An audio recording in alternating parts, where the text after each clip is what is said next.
मैं एक ऐसे भारत की बात करने जा रहा हूं जो सिर्फ दुनिया को फॉलो नहीं करता बल्कि डायरेक्शन भी देता है। जब दुनिया एआई पर डिबेट कर रही थी तब भारत ने एआई के क्षेत्र में नेतृत्व करने का फैसला लिया। इसलिए भारत होस्ट कर रहा है 16 फरवरी 2026 से 20 फरवरी 2026 तक इंडिया एआई ग्लोबल समिट। और नारा दिया है सर्वजना हिताय सर्वजना सुखाय, यानी कि भारत सभी के हित और सभी के सुखों की बात करेगा। आज हम बात करेंगे पीपल, प्लेनेट और प्रोग्रेस जैसे तीन सूत्रों के बारे में।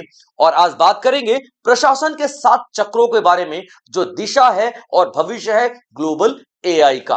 तो दोस्तों लेक्चर में अंत तक बने रहेंगे, क्योंकि एक एक पॉइंट पे बात करेंगे, एक एक पॉइंट पे डिटेल्ड डिस्कशन करेंगे।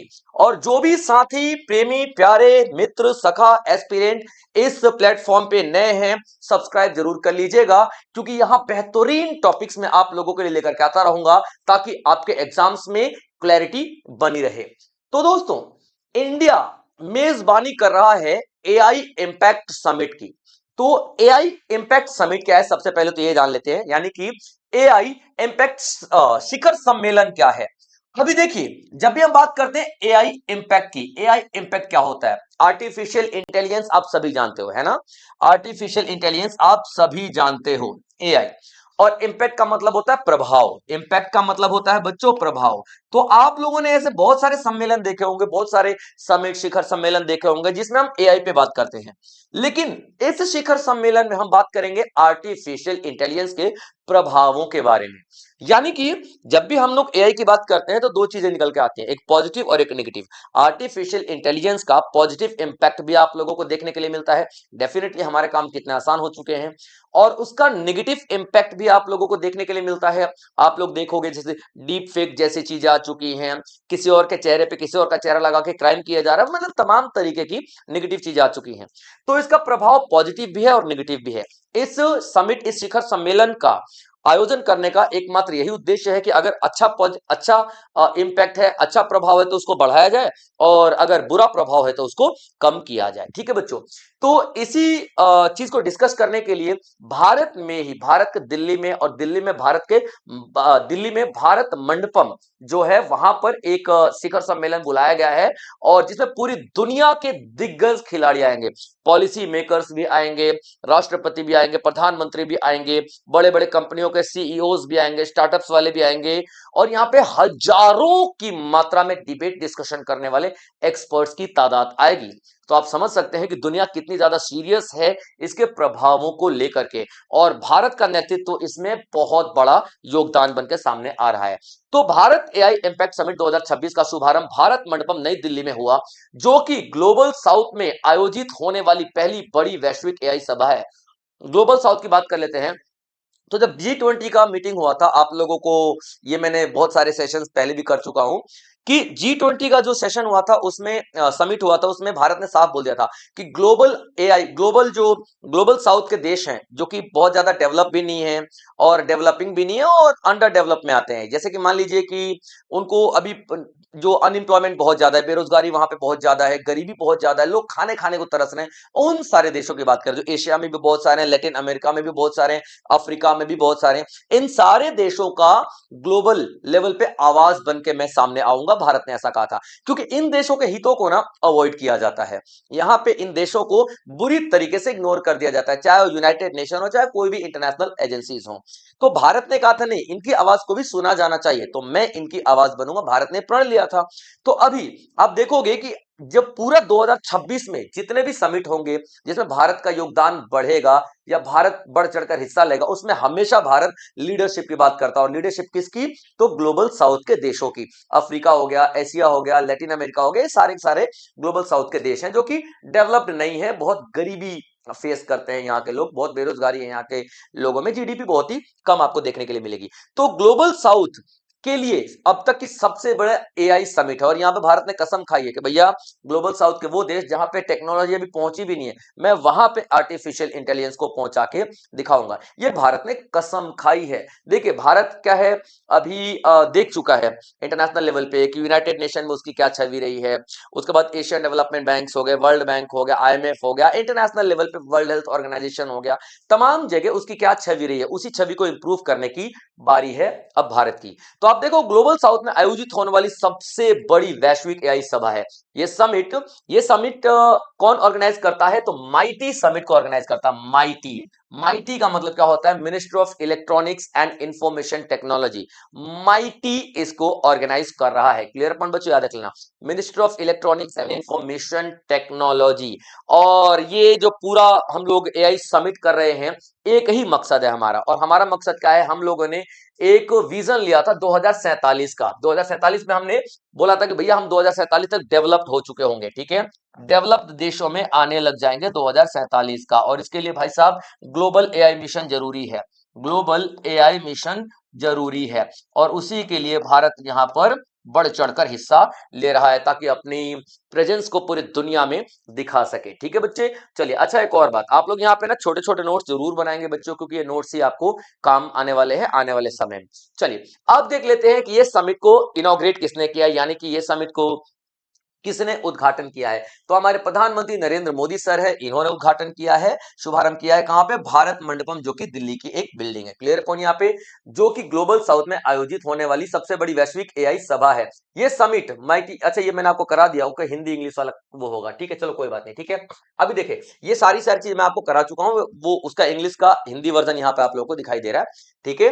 चलिए अब the summit was inaugurated by PM Narendra Modi, मैं आपको बता चुका हूं। और यहाँ पे इंडिया ने कुछ कस्में खाई हैं, कुछ कस्में खाई है, कौन सी, देखिए सबसे बड़ी बात कि भारत का जो एक कमिटमेंट है, भारत का कमिटमेंट का मतलब क्या होता है, एक वादा है, किस चीज का, तो रिस्पॉन्सिबल और इंक्लूसिव आर्टिफिशियल इंटेलिजेंस का। अब इसका क्या मतलब होता है, आर्टिफिशियल इंटेलिजेंस की जो इस्तेमाल है ना, रिस्पॉन्सिबली किया जाना चाहिए, जिम्मेदारी से किया जाना चाहिए, यानी कि गलत उसका इस्तेमाल नहीं होना चाहिए। और दूसरा इंक्लूसिव एआई का मतलब क्या होता है कि आर्टिफिशियल इंटेलिजेंस की पहुंच सभी तक होनी चाहिए, चाहे वो अमीर हो चाहे वो गरीब देश हो, कोई फर्क नहीं पड़ता भाई साहब, चाहे वहां पे इंडस्ट्री हो नहीं हो, कोई दिक्कत वाली बात नहीं है। टेक्नोलॉजी नहीं है तो टेक्नोलॉजी पहुंचाओ, हर तरीके के देशों में आर्टिफिशियल इंटेलिजेंस होना चाहिए, ये अश्योर करेगा हमारा भारत, ठीक है। उसके बाद भारत ने अपने ये जो एक्स पे, जो आप ट्विटर कहते हो, ठीक है, वहां पर भी मैसेज दिया है कि भाई साहब हमने एक थीम सोची है, भारत ने एक थीम सोची है, थीम रखी है, जिसका मतलब क्या है, सर्वजना हिताया सर्वजना सुखाया, यानी कि welfare for all people for all, यानी कि सभी का हित और सभी के सुखों की भारत बात करेगा। तभी तो बात कर रहे हैं कि आर्टिफिशियल इंटेलिजेंस सभी के लिए होना चाहिए, कोई छोटा बड़ा देश यहां पर हम लोग नहीं देखेंगे, क्लियर। और यहां पे देखेंगे ह्यूमन सेंट्रिक होना चाहिए। ह्यूमन सेंट्रिक का मतलब क्या होता है, जो मानवता के लिए टेक्नोलॉजी बनाई जाए उसको हम ह्यूमन सेंट्रिक टेक्नोलॉजी कहते हैं। ऐसा नहीं है कि भैया हम टेक्नोलॉजी बना रहे हैं और हम खूब प्रॉफिट प्रॉफिट कमाने की बात कर रहे हैं, यहाँ हम सेहत देख रहे हैं ना हम एनवायरमेंट देख रहे हैं, नहीं भाई, ठीक है, एनवायरमेंट भी देखना है, सेहत भी देखना है, लोगों का भविष्य भी देखना है। ह्यूमन सेंट्रिक पूरा का पूरा आप यहाँ पे देखोगे कि बात की जा रही है। तो यहाँ पे आप लोगों के लिए ध्यान रखने वाली बात क्या है, इनॉग्रेट कौन कर रहा है, तो प्रधानमंत्री नरेंद्र मोदी कर रहे हैं। कहां पे किया गया है, तो भारत मंडपम नई दिल्ली में इसका इनॉग्रेशन किया गया है। आप थीम की बात पूछी जा सकती है, तो सर्वजना हिताया सर्वजना सुखाया आपको थीम देखने के लिए मिलेगा। क्लियर पॉइंट बच्चों, जो फैक्ट्स है ना बच्चे, ये सारे सारे फैक्ट्स आपके लिए इंपॉर्टेंट हो जाते हैं। अब आपके लिए एक छोटी सी इंफॉर्मेशन बच्चों, आगे बढ़ने से पहले मैं बता दूं कि राज जॉब्स, यानी कि आप देखते हो बहुत ज्यादा डेडिकेटेड रहता है अपने स्टूडेंट्स के करियर के प्रति, यही सब कुछ देखते हुए, ठीक है, मात्र 11 रुपए, यहाँ पे देखिए 11 रुपए में क्या आता है, ढंग की चॉकलेट तक नहीं आती है। अभी फरवरी गई है ना, गई भी क्या है, हाँ रिसेंट ही गई है, ना जाने कितने तो आप लोगों ने चॉकलेट बांट दिए गए होंगे, है ना। तो आप लोग देखो उन सारे चॉकलेट में ना जाने कितने कोर्स खरीद सकते हो। तो यूपीएसआई का आप लोगों को पूरा कंप्लीट कोर्स मिल रहा है भाई साहब, मात्र और मात्र 11 रुपए में। इसी तरीके के और भी कोर्सेज हैं, ठीक है, राजस्थान एलडीसी का पूरा कोर्स आप लोगों को 11 रुपए में मिल रहा है। इसके लिए आप लोग जाके प्ले स्टोर पे एप्लीकेशन डाउनलोड कर लीजिएगा, और एप्लीकेशन में सारे के सारे कोर्सेज आप लोगों को मिल जाएंगे, ठीक है बच्चों। चलिए इसके बाद आप लोग देखोगे, ठीक है, यूपी पुलिस कांस्टेबल का पूरा कोर्स 21 रुपए में, ज्यादा नहीं है, ठीक है ना, ज्यादा बिल्कुल भी नहीं है, 21 रुपए बहुत ही कम लगता है, 11 रुपए के हिसाब से तोल रहे हो आप लोग ना। चलिए 21 रुपए में आपको पूरा वर्दी मिलेगी यार, आप समझो वर्दी, सरकारी नौकरी 21 रुपए में आपको कोई भी नहीं दे रहा, ठीक है। उसके बाद आप यहाँ पे देखोगे रेलवे ग्रुप डी का भी 2026 का पूरा कंप्लीट कोर्स आप लोगों को 11 रुपए में दिया जा रहा है। उसके बाद आप देखोगे, ठीक है, एसएससी जीडी 2026 का पूरा 11 रुपए में पूरा पूरा कोर्स दिया जा रहा है बच्चों, ठीक है। ये बेहतरीन मौका है आप सभी के पास ज्वाइन करने के लिए। उसके बाद आप लैब असिस्टेंट का देखो राजस्थान का, जो कि आपको 49 रुपीज में पूरा का पूरा कोर्स अवेलेबल है। उसके बाद आप देखोगे, ठीक है, बीएसटीसी राजस्थान 2026 का पूरा पूरा कोर्स आपको 11 रुपए में अवेलेबल है। ये तमाम तरीके के कोर्सेज है। उसके बाद सीईटी की बात करें तो मात्र 11 रुपए में पूरा पूरा कोर्स आप लोगों को कंप्लीट मिलेगा, जो कि सेकेंडरी लेवल का सीईटी होगा, ठीक है बच्चे। सब कुछ आप लोगों के लिए है। राजस्थान सीईटी ग्रेजुएशन लेवल का मात्र 11 रुपए में। अब और क्या क्या चाहिए भाई साहब, और क्या क्या चाहिए, इतना सस्ता आपको कहीं भी नहीं मिलेगा। यूपी टेट की बात कर लेते, जूनियर लेवल वाला तो 299, 2000 से उनके हार्ट अटैक तो नहीं आया ना भाई, गलती से मुंह से निकल गया, 299 रुपए में आपको सब कुछ मिल जाएगा। क्लियर अपन बच्चों। और यहां पर भी आप देखोगे यूपी टेट पूरा प्राइमरी लेवल का 299 रुपए में सारे के सारे कोर्सेज आप लोगों के लिए अवेलेबल है, ठीक है। तो जल्दी से जल्दी प्ले स्टोर पे जाइए और इंस्टॉल कीजिए एप्लीकेशन, और सारे के सारे कोर्सेज, जो भी कोर्स आपको चाहिए इतने कम प्राइसेस में दिए गए हैं, आप लोग इंस्टॉल करके अवेल कीजिए। बहुत ही बेनिफिशियल सौदा है। चलिए, तो मैं ग्लोबल एआई की बात कर रहा था। प्रधानमंत्री नरेंद्र मोदी अपना थीम बता चुके थे और उद्घाटन कर चुके थे, है ना। 17 तारीख है, सीधी सी बात है। कल 16 तारीख थी, कल कर चुके हैं। तो अब देखिए ग्लोबल गवर्नेंस की बात कर रहे हैं, ठीक है। यहाँ पे एक वैश्विक शासन की बात कर रहे हैं यहाँ पे, यानी कि हम, मैंने क्या बताया कि पूरी दुनिया में भारत अपना डंका बजा रहा है इस लीडरशिप के जरिए। अब यहाँ पे देखो कौन कौन आएगा, तो 20 से अधिक राष्ट्राध्यक्ष आएंगे, चाहे प्रधानमंत्री आए या फिर ये राष्ट्रपति आए, ठीक है। लगभग 60 मंत्री लोग आएंगे। उसके बाद 500 से अधिक वैश्विक एआई नेता आएंगे भाई साहब, एआई लीडर, जिन्होंने आर्टिफिशियल इंटेलिजेंस के क्षेत्र में बहुत कुछ किया हुआ है, रिसर्च किया, एनालिसिस किया, सब कुछ आप लोग देखोगे यहाँ पे। उसके बाद आप देखोगे 45 प्लस देशों के प्रतिनिधि मंडल आएंगे, ठीक है, याद रखना, डेलीगेशंस आएंगे 45 से भी ज्यादा देशों को। उसके बाद देखोगे 3250 स्पीकर्स एंड पैनलिस्ट आएंगे। स्पीकर्स का मतलब क्या होता है, जो बातचीत करते हैं। पैनलिस्ट का मतलब क्या होता है, स्टेज पे नहीं होता 4-5 लोग टीम बना के, 4-5 लोग इधर 4-5 लोग इधर बैठ के डिबेट विबेट करते रहते हैं। तो वो देखो कितने, 3250, तो कितने आइडियाज माइंड में होंगे भाई साहब, ठीक है। उसके बाद आप देखोगे कि मोर देन 500 सेशन, ये सब लोग मिलकर ना 500 से ज्यादा सेशंस लेंगे, 500 से ज्यादा टॉपिक्स पे डिबेट करेंगे। उसके बाद यहाँ पे देखोगे 700 प्लस प्रपोजल्स आएंगे। प्रपोजल्स का मतलब क्या होता है, ये अलग अलग जो लोग आ रहे हैं ना, जितना मैंने आपको बताया, सबके पास कुछ ना कुछ आइडिया होगा। आर्टिफिशियल इंटेलिजेंस से ट्रैफिक को कैसे कंट्रोल करें, कैंसर को कैसे डिटेक्ट करें, ड्रोन के हेल्प से कैसे दुश्मन के एरिया में घुसा जाए, मतलब तमाम तरीके के आइडियाज। बच्चों की पढ़ाई लिखाई कैसे आसान करें, बारिश होने से पहले कैसे पता चले, फसलों में कीड़े लगे हुए हैं, एग्रीकल्चर में कैसे पता चल करें आर्टिफिशियल इंटेलिजेंस के हिसाब से। तो तमाम तरीके के जो रियल प्रॉब्लम्स है ना, उन सबको सॉल्व करने के लिए कितने 700 प्लस प्रोपोजल्स यहाँ पर रिव्यू किए गए हैं। उसके बाद आप देखोगे 4650 प्लस एप्लीकेशंस पूरे ग्लोबल लेवल पर आए हैं, जो कि चैलेंजेस को फेस कर रहे हैं। चैलेंजेस का मतलब प्रॉब्लम्स को सॉल्व करने वाली एप्लीकेशन। हर एक एप्लीकेशन में कोई ना कोई प्रॉब्लम है और उस प्रॉब्लम को सॉल्व किया गया। सबने बोला सर मैंने ये प्रॉब्लम को सॉल्व किया। अब देखा जाएगा भैया यहाँ पे किसकी प्रॉब्लम ज्यादा बेहतर है, और सभी को एनालिसिस किया जाएगा एक एक करके। अब आप यहाँ पे देखोगे जो भी कंट्रीज यहाँ पे आ रहे हैं, तो 13 पवेलियन बनाए गए हैं, 13 पवेलियन बनाए गए हैं, ठीक है बच्चों। अब पवेलियन का मतलब क्या होता है, एक देश, दो देश, तीन देश, चार देश, पांच देश, छह देश, 13 देशों के अलग अलग पवेलियन बनाए गए हैं, जिसमें हर एक देश अपना अपना आर्टिफिशियल इंटेलिजेंस से रिलेटेड मॉडल दिखाएगा। तो 13 देशीय प्रदर्शनी स्थल दिखाए गए हैं, जैसे कि ऑस्ट्रेलिया, जापान, रूस, United Kingdom, France, Germany, Italy, Netherlands, Switzerland, Serbia. उसके बाद आप एस्टोनिया, ताजिकिस्तान और अफ्रीकी देशों के प्रतिनिधित्व करेंगे। ये 13 देश पवेलियन लगाए गए हैं, ठीक है। यहाँ पे हम लोग वैश्विक एआई की बात करेंगे, वैश्विक एआई कूटनीति की बात करेंगे, डिप्लोमेसी की बात करेंगे, कि एक दूसरे की मदद हम लोग कैसे कर सकते हैं आर्टिफिशियल इंटेलिजेंस को बढ़ावा देने के लिए। क्लियर पॉइंट बच्चों। चलिए आगे बढ़ते हैं। अब देख लेते हैं, यहां 3 सूत्रों की बात की गई है। 3 सूत्रों का मतलब मेन फोकस किन किन चीजों पे किया गया है, हम देख लेते हैं, ठीक है। मेन फोकस किन किन चीजों पे किया गया है, 3 सूत्र दिए गए हैं। 3 सूत्र में आप सबसे पहले क्या देखोगे, पीपल का मतलब क्या होता है, लोग, ठीक है। यानी कि हम क्या बात कर रहे हैं, आर्टिफिशियल इंटेलिजेंस की बात कर रहे हैं ना बच्चों, आर्टिफिशियल इंटेलिजेंस की तो बात कर रहे हैं। तो यहाँ पे आप देखो, जो पूरा समिट है, पूरा जो सम्मेलन है, पूरा जो शिखर सम्मेलन है, ये 3 सूत्रों पे आधारित है, ठीक है। सम्मेलन जो है 3 सूत्रों पे आधारित है, यानी कि 3 चीजों के लिए हम लोग काम करने वाले हैं, ठीक है। किन के लिए, लोगों के लिए काम करने वाले हैं, प्लेनेट यानी कि ग्रह के लिए काम करने वाले हैं, और प्रोग्रेस यानी प्रगति के लिए काम करने वाले। तीनों के बारे में डिटेल देख लेते हैं, ठीक है।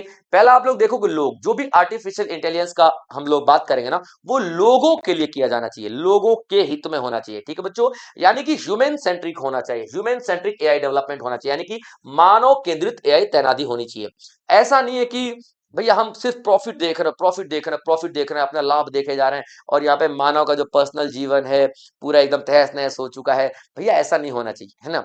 यानी कि आप इंसानों को ध्यान में रखो ना। तो आप यहाँ पे क्या देखोगे, ठीक है, कि ये जो स्तंभ है, जो हम बात करें पीपल, तीन स्तंभ मैंने आपको बताया, ठीक है, पिलर। तो आप देखो, ये जो स्तंभ के तहत एआई को सामाजिक सशक्तिकरण के लिए एक उपकरण के रूप में स्थापित किया गया है। यानी कि आर्टिफिशियल का इंटेलिजेंस का जो आप इस्तेमाल करोगे ना, वो इसलिए करोगे ताकि हमारे समाज का कल्याण हो सके, ठीक है बच्चों, याद रखना। अब किस तरीके से, जैसे एआई से हम लोग, ठीक है, टेलीमेडिसिन की बात करेंगे। टेलीमेडिसिन का मतलब क्या होता है, जैसे दूर दराज गांव में डॉक्टर नहीं जा सकता, तो वहां पे उनके फोन में कोई एप्लीकेशन डाउनलोड करवाएंगे, और वो एप्लीकेशन में वो क्या करेंगे, अपने आप बता देंगे सिम्टम्स क्या है, या वीडियो कॉलिंग पे आके बता देंगे, भैया वीडियो रिकॉर्ड हो जाएगी, मुझे ये बीमारी वो बीमारी, आर्टिफिशियल इंटेलिजेंस वो बीमारी को डिटेक्ट करके और मेडिसिन खुद ही लिख लेगा। वो टेलीमेडिसिन कहलाता है, ठीक है। डायग्नोस्टिक मतलब जैसे आपने एक्सरे लिया और अपलोड कर दिया, पता चल गया कि आपके एक्सरे में क्या क्या समस्या है।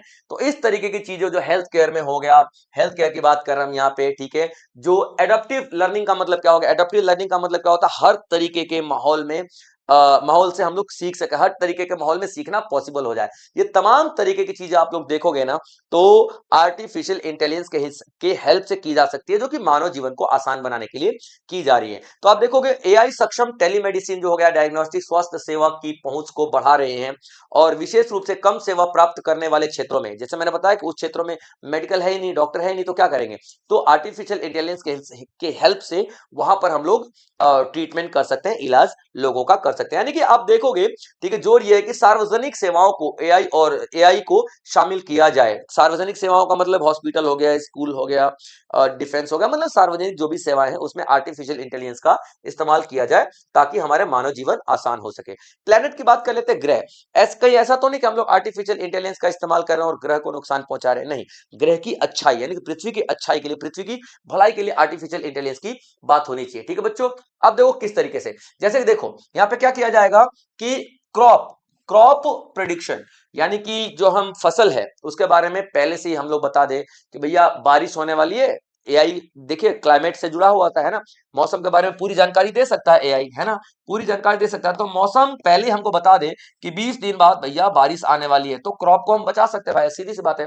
तो आप देखो, फसल की भविष्यवाणी कर सकता है, ठीक है, कीटों की भविष्यवाणी कर सकता है, ड्रोन आधारित निगरानी कर सकता है एआई से। हम लोग पूरा ड्रोन के ऐसे ऐसे देख सकते हैं पूरे खेतों में क्या क्या चल रहा है, सब कुछ यहाँ पे किया जा सकता है। तो हम लोग क्या बात करें, प्लेनेट की, पृथ्वी को सजाने की बात कर रहे हैं, पृथ्वी को बचाने की बात कर रहे हैं, ठीक है। उसके बाद आप देखोगे स्मार्ट संसाधन अनुकूल प्रणाली बनाना चाहिए, जल प्रबंधन में, ठीक है, ऊर्जा क्षमता में, जलवायु मॉडलिंग को सुधार करने में, इस तरीके के चीजों में हम लोग आर्टिफिशियल इंटेलिजेंस का इस्तेमाल कर सकते हैं, ठीक है बच्चों। चलिए आगे बढ़ते हैं, प्रोग्रेस की बात कर लेते हैं। यानी कि हम लोग अब विकास की बात करेंगे, है ना, यानी कि एआई का कैसे हम लोग इस्तेमाल कर सकते हैं विकास के क्षेत्र में, विकास किस तरीके से किया जाना चाहिए। तो आप देखो बच्चे, ठीक है, एआई न्यायालय के निर्णयों का क्षेत्रीय भाषाओं में अनुवाद कर सकता है ना। विकास कैसे होगा, अब जैसे मान लीजिए कि कन्नड़ में किसी व्यक्ति को कन्नड़ में ही समझ में आ रहा है और इंग्लिश में जजमेंट आ रही है, तो उस जजमेंट को इंग्लिश वाले को कन्नड़ में कन्वर्ट करने में काम आ सकता है, ठीक है, भोजपुरी में कन्वर्ट करने में काम आ सकता है, बंगाली में कन्वर्ट करने में काम आ सकता है। तो जितने भी न्यायालय में फैसले होते हैं उन सबका उनके लोकल लैंग्वेज में इस्तेमाल किया जा सकता है, आप ये देख सकते हो, ठीक है। उसके बाद आप देख सकते हो सार्वजनिक सेवा वितरण को सुव्यवस्थित करके डेटा आधारित नीति निर्माण पे, यानी कि आर्टिफिशियल इंटेलिजेंस के हिसाब से डेटा को मैनेज करना काफी ज्यादा आसान हो चुका है, यहाँ पे आप देखोगे, ठीक है। लॉजिस्टिक हो गया, मोबिलिटी हो गया, डिजिटल कॉमर्स हो गया, डिजिटल कॉमर्स मतलब जो ये आप फ्लिपकार्ट अमेजन वगैरह करते हो ना, सब डिजिटल कॉमर्स में ही आ जाता है, ठीक है। या फिर रोजमर्रा की दक्षता को बढ़ाते हैं, रोजमर्रा के जीवन में भी एआई का बहुत ज्यादा इस्तेमाल आप लोग यहाँ पे देखोगे। क्लियर पॉइंट बच्चों।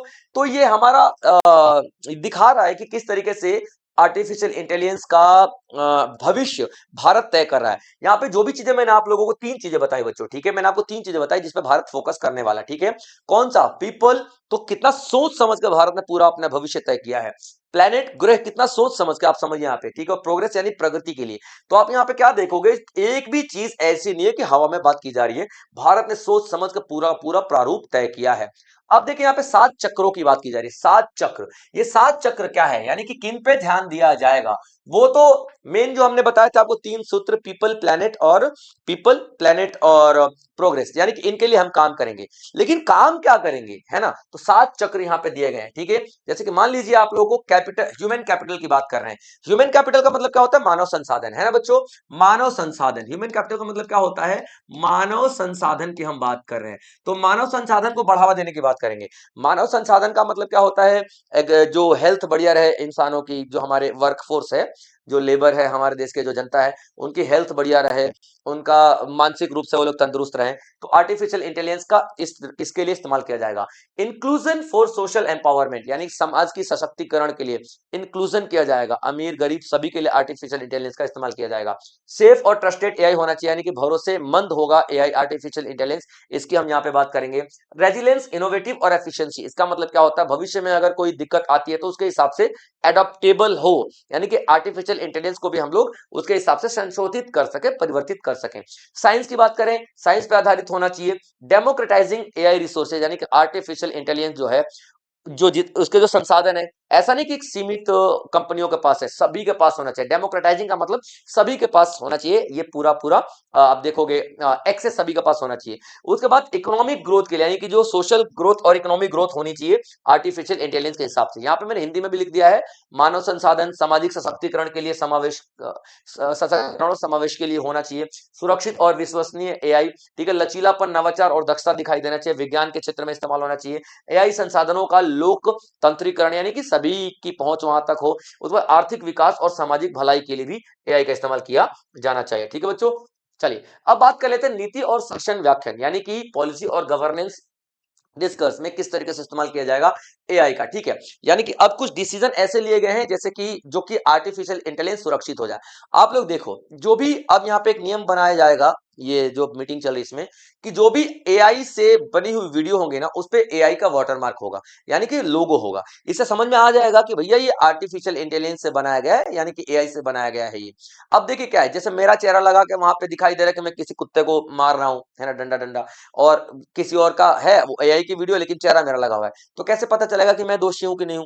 तो इस तरीके की जो भी एआई वाली वीडियो होगी, अब उस पर ना वाटर मार्क लगा रहेगा एआई का, ठीक है। तो सबसे पहले तो आप यही देखोगे, ठीक है, कि वाटर मार्क लगाएगा, ठीक है, वाटर मार्किंग की जाएगी जनरेटेड कंटेंट पे, जो कि एआई से जनरेट कंटेंट होगा, क्लियर पॉइंट। उसके बाद नए नए कानून बनाए जाएंगे मिस इन्फॉर्मेशन, ठीक है, जो भी अगर गलत इंफॉर्मेशन दे रहा है तो उसके खिलाफ नए नए कानून बनाए जाएंगे। उसके बाद आप यहाँ पे आप देखोगे जतिन प्रसाद, ठीक है, जतिन प्रसाद जी हैं, जो कि माइटी से जुड़े हुए हैं। आप लोग देखोगे जो कि कॉमर्स मंत्रालय इन्हीं के पास है, वाणिज्यिक और उद्योग मंत्रालय इन्हीं के पास है, और माइटी से जुड़े हुए हैं। तो जितिन प्रसाद ने वैश्विक तकनीकी साझेदारी पर जोर दिया कि भैया इसमें सभी के सभी मिलकर ही हम लोग साथ में काम कर सकते हैं, पूरी दुनिया विश्व स्तर पर मिलकर काम कर सकती है। इंडस्ट्रीज की बात कर लेते हैं, तो उद्योग उत्पादकता में वृद्धि देख रहा है, नौकरी में कमी नहीं। एआई के बारे में एक मिसकंसेप्शन ये भी बना पड़ा है कि आर्टिफिशियल इंटेलिजेंस अगर आ गया तो नौकरियां खा जाएगा, नौकरियां खा जाएगा। भाई नौकरियां नहीं खाएगा, है ना। पहले बोलते थे कंप्यूटर आएगा तो नौकरियां खाएगा, भाई ये कंप्यूटर आया तो नौकरियां लेकर के आया।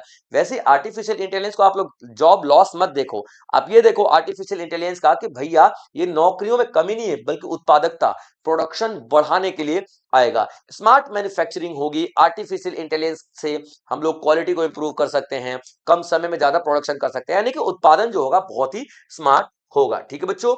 चलिए अब देख लेते हैं यहाँ पे रिसर्च एंड इनोवेटिव इकोसिस्टम, अनुसंधान और नवाचार परिस्थिति की तंत्र क्या है, ठीक है, किस तरीके से रिसर्च वगैरह किया जाएगा। सबसे पहले आप देखो, research symposium will be held on February 18।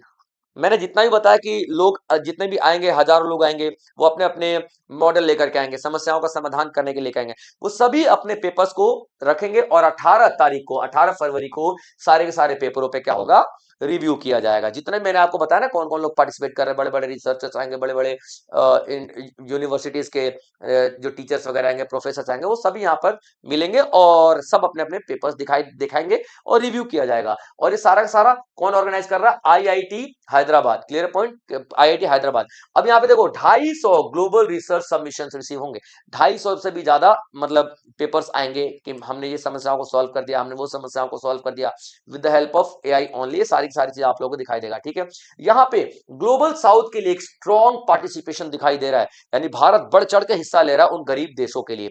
उसके बाद भारत यहाँ पे 12 अनावरण करेगा 12 इंडिजिनस फाउंडेशन मॉडल्स के। ठीक है, फाउंडेशन मॉडल्स का मतलब क्या होता है? वो बड़ी बड़ी समस्याओं को सॉल्व करने के लिए जो फॉर्मूले है ना, उनको हम लोग मॉडल कहते हैं। जैसे मान लो एक रोबोट है, एक रोबोट को मैंने बनाया कि भाई तू मौसम की जानकारी देगा, एक रोबोट बनाया भैया तू डिफेंस में काम करेगा, ऐसे मॉडल है ना। तो भारत यहाँ पे क्या करेगा? 12 स्वदेशी फाउंडेशन मॉडल पेश करेगा, याद रखना, अलग अलग क्षेत्रों में सुधार करने के लिए। उसके बाद आप देखोगे यहाँ पे कि जो मॉडल जो होंगे ना सारे के सारे, वो इंडियन डेटा सेट से ट्रेंड किए जाएंगे, यानी इंडियन भारतीय तरीके से भारतीय के डेटाबेस पे ट्रेंड किए जाएंगे। उसके बाद यहाँ पे देखोगे foundation model support 22 official language. ये जो फाउंडेशन भारत जो मॉडल बनाएगा ना, ये 22 लैंग्वेजेस, जो हमारे संविधान में 22 लैंग्वेजेस है ना, इन सारे लैंग्वेजेस को सपोर्ट करेगा। ठीक है बच्चों, यानी कि अगर कोई चाहता है कि भैया बातचीत करना अपने लोकल लैंग्वेज में, तो भैया उसको सारी इंफॉर्मेशन अवेलेबल रहने वाली है। क्लियर पॉइंट बच्चों यहाँ पे। अब देखो इंडिया एआई स्टार्टअप को भी यहाँ पे शोकेस किया जाएगा। उसके बाद जैसे आप लोग देखो आज की डेट में गेम वगैरह का बहुत ज्यादा ट्रेंड चल रहा है ना, तो उसको भी यहाँ पे शोकेस किया जाएगा। ठीक है बच्चों, चलिए अब देख लेते हैं स्ट्रेटेजी यानी कि रणनीतिक महत्व क्या है और भारत के लिए जो आर्थिक दृष्टि से हम लोग दृष्टिकोण से देखें तो क्या महत्व है। तो भैया एआई का जो मार्केट है ना, 17 बिलियन यूएस डॉलर बन चुका है। भारत का बता रहा हूं, भारत का, तो भारत के लिए कितना ज्यादा इंपॉर्टेंट है। 800 मिलियन इंटरनेट यूजर्स भारत में है आज की डेट में। इंडिया एआई मिशन जो हम लोगों ने लिया था, तो हमारे इकोसिस्टम को ध्यान में रखते हुए हम लोग ये सिस्टम को चला रहे हैं। उसके बाद आप देखोगे आर्टिफिशियल इंटेलिजेंस पोजीशन फॉर विकसित भारत के लिए भी हम लोग इसका इस्तेमाल कर रहे हैं।